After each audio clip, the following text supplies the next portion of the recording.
Okay, one of the standard internet, and of course it was true before the internet, arguments to go back and forth between Roman Catholics and non-Roman Catholics sort of goes, a lady said, there's a passage where Jesus talks about being the door, but I'm not going to go around thinking he is an actual door.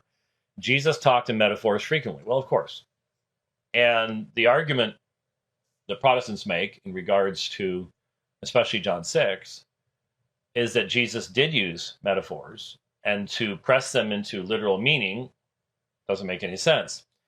So a Roman Catholic responds, does she think this is smart? When Jesus said, I am the door, nobody got up and left him. Well, you sure about that? I mean, we're not told that specifically. But when he said, I am the vine, nobody left him. Well, that was only spoken to the apostles, by the way. And there are a lot of people that did. In fact, the reason he used parables was to hide things from people. But when he said, eat my body 6 times in 7 verses, his own disciples got up and left, claiming they're even remotely similar is asinine. Well, okay, this is not one of the better Roman Catholic guys out there.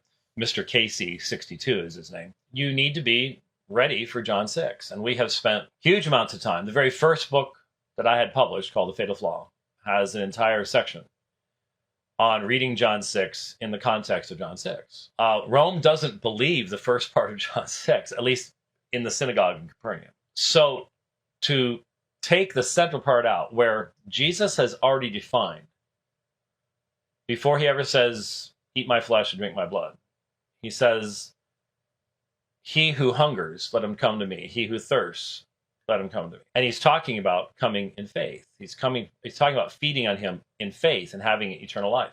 So he already established the literal parameters in this text right from the beginning. Roman Catholics just simply ignore it. They just reject it. And by the way, the 12 did not leave, though one of them was the devil.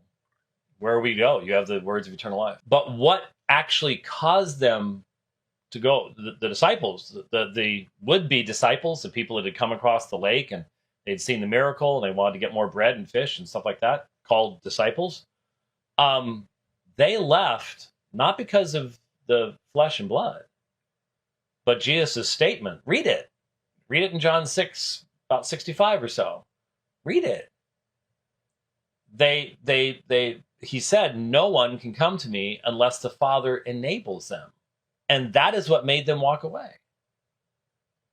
That's what made them go. And that had been at the beginning of the presentation. It was at the end of the presentation. And those are the words they found to be hard. And so they went away.